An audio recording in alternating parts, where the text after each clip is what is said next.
Selamat siang dan salam sehat bagi kita semua. Kali ini coba kita mempelajari algoritma SVM atau support vektor mesin.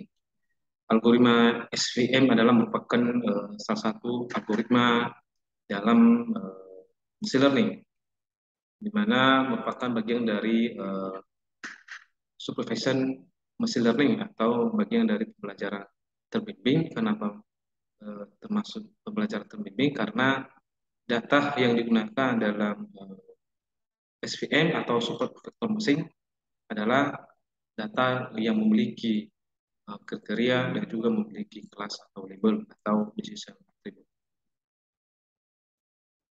Eh, kita mulai saja. Kita perlu terlebih dahulu mengenal apa itu SVM. Jadi algoritma SVM biasanya digunakan di dalam klasifikasi data atau pengelompokan data. Contohnya kita mempunyai data, yaitu di grafik ini kita melihat ada dua jenis binatang yaitu kucing dan anjing ya. Kucing dan anjing itu memiliki fisik yang berbeda, perilaku yang berbeda. Jadi kalau di dalam data atau diaplikasikan di dalam data, pasti juga memiliki kriteria yang berbeda.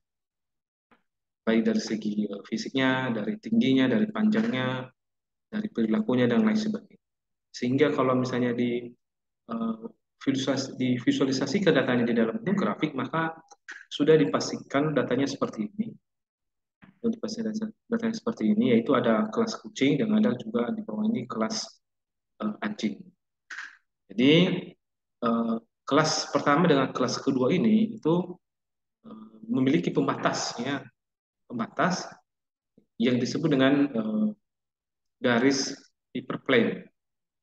Hanya saja di dalam pembuatan garis itu tidak sembarangan, harus ada aturan. Kenapa harus ada aturannya? Karena ada garis yang tidak optimal atau ada pembatas yang optimal, ada juga yang tidak optimal. Jadi yang kita cari di dalam algoritma SVM ini adalah harus yang pembatas yang optimal atau hyperplane atau base hyperplane. Jadi contohnya kita misalnya mempunyai data, misalnya kita mempunyai bentuk data seperti ini misalnya dalam bentuk X dan Y, X1, X2. Jadi itu data pertama adalah bulat-bulat misalnya, bulat-bulat.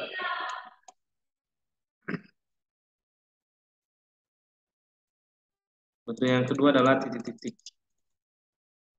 Jadi kalau kita buat pembatas data ini, yang kedua data ini memiliki tipe yang berbeda, ini tipe yang bulat, ini tipe titik. Jadi kalau kita buat pembatasnya itu ada banyak sekali peluang pembatasnya, bisa seperti ini, bisa seperti ini, bisa seperti ini, bisa seperti ini, bisa seperti ini, dan lain sebagainya.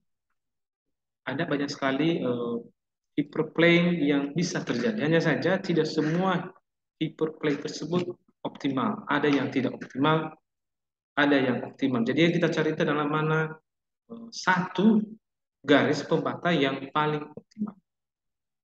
Yang paling optimal. Jadi seperti di kasus ini, di gambar pertama ini, kalau kita lihat di antara garis ketiga garis ini, yang paling base itu adalah yang paling baik itu adalah hyperplane atau garis tengah. Yang di atas dan yang di bawah ini tidak terlalu baik ya, yang di tengah lah yang terbaik. Karena dia tidak terlalu dekat dengan kelas yang di bawah, begitu juga yang kelas yang di atas ini dia tidak dekat. Dan juga tidak terlalu jauh, artinya netral. Jadi kalau kita lihat gambar kedua sudah dijelaskan di situ bahwa ini hyperplane. Yang untuk membentuk hyperplane itu ada persamaan ya, ada persamaannya, ada fungsinya. Jadi ada juga yang disebut dengan supervectors ya. Supervectors itu adalah elemen yang terdekat dengan hyperplane. Misalnya bulatan yang ini, bulatan ini, dan bulatan ini, dan juga yang bulat segi empat ini, yang warna merah. Itu dekat dengan hyperplane. Jadi itu disebut dengan supervector. Yang kedua adalah, yang ketiga adalah merging. Jadi merging adalah jarak antar hyperplane. Jadi kalau kita lihat di sini, di contoh ini ada dua kelas data, itu kelas pertama di mana segi empat warna merah dan kelas 2 di mana data yang berbentuk bulatan. Jadi di sini yang base hyperplane-nya itu adalah garis tengah. Atau garis pembatas yang paling baik adalah garis tengah. Jadi intinya di dalam algoritma SVM kita mencari uh, hyperplane atau base hyperplane sebagai pembatas kedua data. Jadi kalau nanti sudah dibatasi berarti ada kelas 1, ada kelas 2. Selanjutnya dalam SVM yang dinamakan base hyperplane adalah garis yang mempunyai jarak, garis yang mempunyai jarak eh, yang jauh dari elemen atau dari vektor. Jadi contohnya eh, warna biru ini yang paling baik menurutnya adalah ini garis yang paling bawah. Menurut vektor segi empat ini yang paling baik itu adalah ini. Nah, artinya ada tarik menarik atau ada saling dorong menorong. Artinya menurut ini yang paling jauh yang paling ini yang jauh. Jadi mana yang paling baik, mana yang paling optimal, mana yang paling netral. Yang paling optimal adalah diambil garis tengah.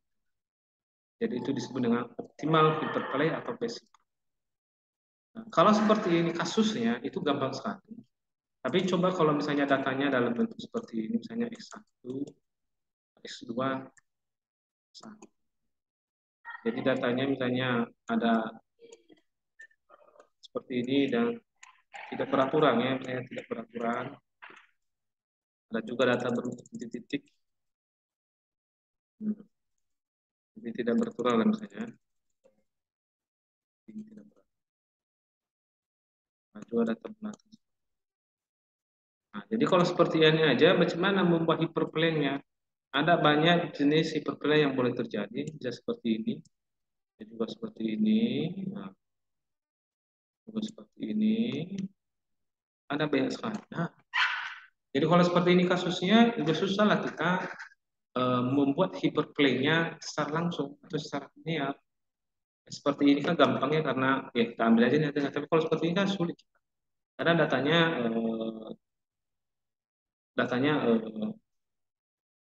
berbagai variasi, ada banyak variasi datanya.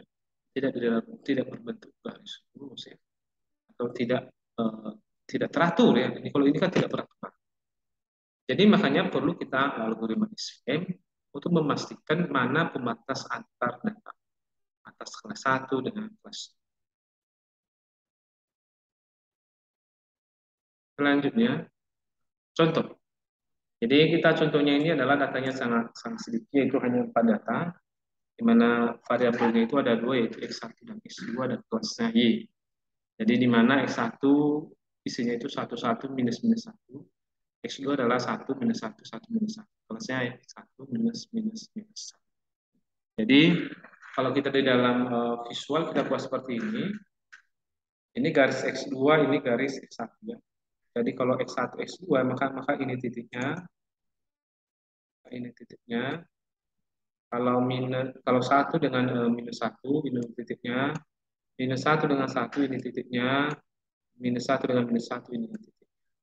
Jadi kalau dilihat sama kita mana pembatas yang paling baik untuk keempat data tersebut, kalau misalnya kita klasifikasikan, nah, kalau kita jawab secara langsung ada banyak peluangnya. Bisa kita batas seperti ini, bisa seperti ini, bisa seperti ini, bisa seperti ini, bisa seperti ini, bisa seperti ini, juga seperti ini, dan lain sebagainya. Ada banyak sekali. Tetapi mana yang paling baik, mana yang paling optimal? Itu yang perlu kita kerjakan, yang perlu kita cari. Oleh karena itu perlu kita cari seperti di bawah ini. Jadi cara menyelesaikannya adalah karena kriterianya hanya dua X dan X2, maka W-nya juga hanya memiliki dua fitur, yaitu XB1 dan W2. Jadi ini seharusnya ini W2 ya. Ini W2. Sehingga rumus yang dapat digunakan yaitu setengah W pangkat 2. Sama dengan setengah W1 pangkat 2 tambah W2 pangkat 2. Kalau misalnya ada variabelnya atau kriteria sampai 3, maka ada sampai W3. Dengan syarat adalah YI kali W kali XI tambah B, di mana lebih besar atau sama dengan satu, di mana I-nya itu adalah 1, 2, 3, dan seterusnya ya. Jadi tergantung kriteria. Kalau kriterianya makin banyak, maka pasti makin panjang. Makanya I sama dengan W1 kali X1 tambah W2 kali X2 tambah B lebih besar atau sama. Jadi data ini, data ini kita buat di dalam bentuk persamaan linear. Kita buat dalam persamaan atau dalam persamaan matematika, tujuannya adalah supaya kita nanti mendapat nilai W1, W2, dan nilai B. Jadi contohnya adalah untuk baris pertama di data itu ada satu, X1-nya, X2-nya 2, dan kelasnya atau Y-nya 1 untuk baris pertama. Maka kita lakukan dulu atau kita masukkan dulu nilainya sesuai dengan data yang ada pada baris pertama. Misalnya Y, I W1 kali XI, X1 tambah W2 kali X2 tambah B lebih besar atau sama. Y1, YI sama dengan 1 karena baris pertama kita ambil. Yang kedua, W1 kali 1, kenapa 1? Karena X1-nya 1. W2 kali X2, kenapa W2 kali 1? Karena X2-nya 1. Tambah B, lebih besar atau sama dengan 1. Sehingga W1 tambah W2 tambah B lebih besar dan tambah 1. Jadi itulah formula yang pertama. Bagaimana dengan baris yang kedua? Bagaimana dengan baris yang kedua? Mengerjakannya sama dengan mengerjakan ini. Ya, tinggal kita masukkanlah nilainya.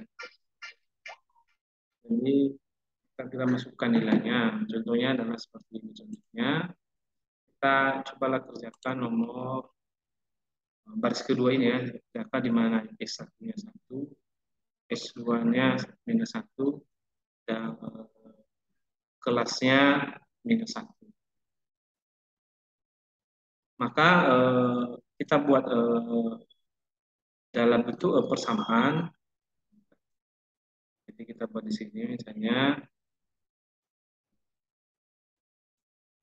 Y1, YI ya, baru X1,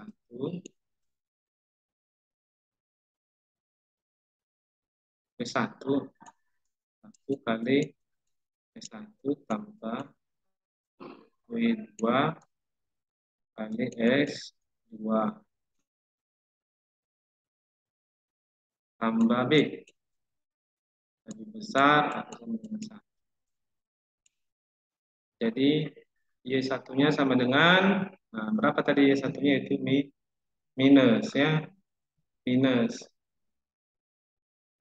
Minus, jadi Y1-nya sama dengan 1 minus, jadi 1 minus, jadi minus 1. Itu W1.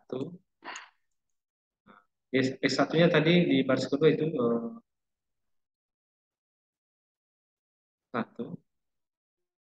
Jadi S1-nya 1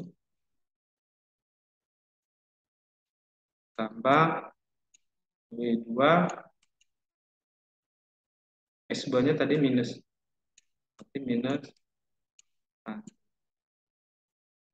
Tambah B lebih besar atau sama dengan 1. Jadi kalau udah sampai di sini, kita tinggal melakukan eh,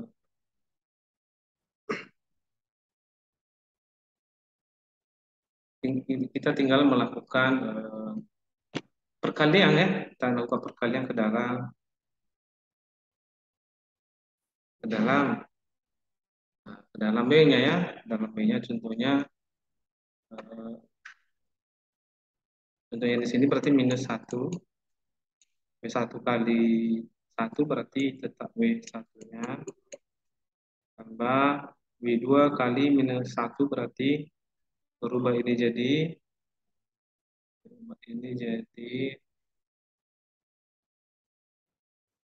nah ini jadi minus saja, jadi minus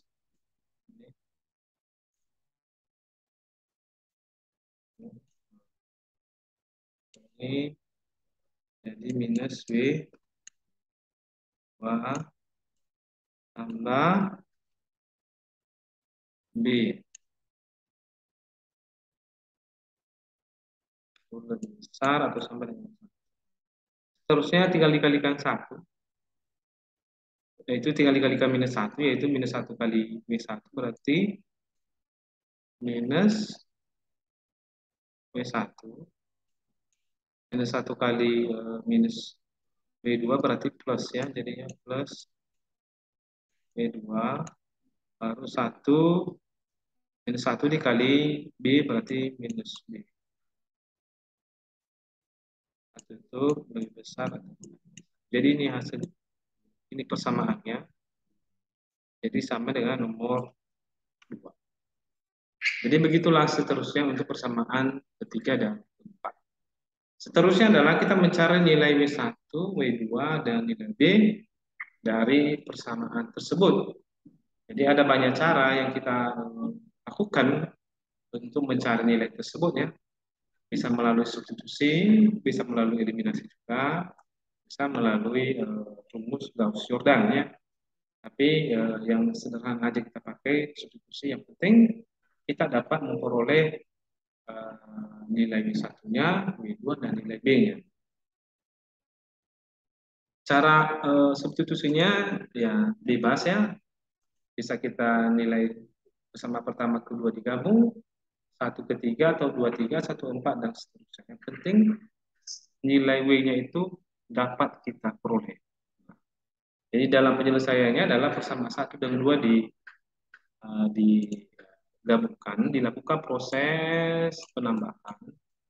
Tujuannya adalah karena menghilangkan nilai W1 ini dulu. Karena W1 tambah minus W berarti hilang. Berarti W2 tambah W2 berarti dapat 2W. Minus B tambah, positif B tambah minus B, maka ini hilang. Harus 1 tambah 1, 2. Maka W2-nya sama dengan 1. Selanjutnya persamaan 1 dan 3, kita lakukan proses penambahan. Maka W1 tambah W1 dapat 2W1. W2 tambah dikurang W2, gitu. W2-nya baru B dikurang minus B, maka ini. Nah, sehingga 2W1-nya sama dengan 2, W1 sama dengan 2. Selanjutnya persamaan 2 dan 3 kita gabungkan, kita lakukan proses penambahan juga. Tujuannya untuk menghilangkan nilai W. Dan di sini minus W ditambah W1 hilang juga W-nya. Minus positif W tambah minus W hilang juga nilainya. Selanjutnya minus B tambah minus B menghasilkan minus 2B sama dengan 2. Sehingga B-nya sama dengan minus 1. Sehingga dapat persamaan base hyperplane, yaitu W-nya itu kan sudah dapat nilainya. Jadi ganti dengan 1 kali X1. Selanjutnya tambah W2. W2-nya tadi sudah kita dapat, yaitu 1 juga. Kali X1 dikurangi 1 sama dengan 1. Sehingga kita dapat persamaannya adalah X1 tambah X2 kurang 1. Itulah base hyperplane untuk pembatas pada data yang kita gunakan tadi. Itulah base hyperplane. Jadi kalau dalam fungsi itu fx 1 tambah x2 dikurang 1 sama dengan 0. Untuk membentuk kelasnya yaitu pakai sin fx atau sin dari x1 tambah x2 dikurang 1. Oke, dalam garis seperti ini bentuknya. Garis seperti ini bentuknya. Jadi garis hyperplane x1 tambah x2 dikurang 1 sama dengan 0, ini garisnya. Kenapa seperti itu garisnya? Nah, kita cobalah misalkan jika X1-nya sama dengan 0, maka kalau kita lihat rumusnya ini berarti ini 0, berarti tambah X2 minus 1. Berarti X2-nya sama dengan, pasti X2-nya sama dengan 0. Ya. X2-nya sama dengan 0. Jadi kalau 0X1 berarti sini rumusnya. Kalau X2-nya 1, kalau X2-nya 1, maka ini posisi. Sehingga ini nanti. Yang kedua, kalau kita misalnya S2-nya 0, berarti S2-nya 0, berarti di sini titiknya. Maka S1-nya berapa? Maka sudah dipastikan S1-nya juga sama dengan S1 sehingga titiknya di sini. Jadi kalau kita garis-garis maka inilah pembatas. Seperti yang tertulis di sini. Sehingga hasil pengelompokannya adalah hasil klasifikasinya yaitu kelompok pertama atau kelas pertama adalah titik 1,1, sedangkan kelompok kedua atau kelas 2 yaitu 1, minus 1, minus 1,1, minus 1, minus 1. Jadi ada dua kelas, jadi ini kelas pertama ini di bawah. Ini satu kelas mereka, anggotanya ada 3, dan yang diwatis kelas 2 dengan anggota. Jadi itulah hasil dari klasifikasinya atau pengelompokan. Selanjutnya, kalau kita misalnya aplikasikan pada data yang lain, misalnya lah ubah nilai X-nya 1, X2-nya, jika X1-nya 2, X2-nya sama dengan minus 4. Kalau kita bentuk kelasnya yaitu menggunakan rumus sin X1 tambah X2 dikurang 1, maka kita masukkan nilai 2 di kurangi 4 dikurang 1, maka ini minus. Artinya data ini masuk di kelas minus 1 atau kelas 1. Nah, jadi kalau kita cari posisi 2 minus 4 ini dia. Jadi di dalam grafik juga pas. Ini adalah data yang di bawah ini adalah kelompok data minus 1 atau kelas 1 atau kelas minus 1. Sedangkan di atas adalah data kelas minus 2. Begitu juga kalau data yang ini minus 2, 5. Berarti datanya adalah 2, 5. Inilah titiknya. Kalau dalam grafik posisinya ada di kelompok positif 1 atau 1. Sehingga di dalam rumus sin X1 tambah X2 dikurang 1, kalau kita masukkan nilainya, maka juga berada pada nilai positif. Apa itu nilai sin?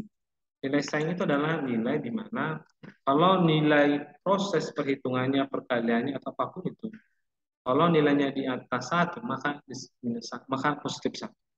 Tapi jika nilainya di bawah 0, maka misalnya minus 10, minus 9, atau minus 1, maka masuk kelas minus 1. Gitu ya. Begitu juga kalau kita coba misalnya minus 3 dengan minus 2, berarti posisinya adalah ini ya. Jadi kalau di sini, ini kelas adalah kelas minus 1. Berarti di sini juga jadi minus 1. Jadi begitulah pembuktian data yang kita gunakan dengan base Hipperley yang dihasilkan.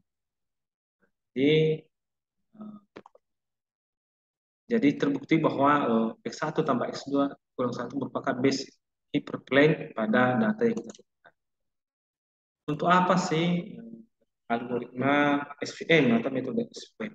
Itu metode SVM biasanya digunakan untuk mengelompokkan data, klasifikasi data, berdasarkan kelas atau labelnya, dan bisa juga digunakan untuk memprediksi, ya misalnya memprediksi cuaca, misalnya hujan atau tidak, atau kelas hujan atau kelas tidak, berdasarkan data-data tersebut.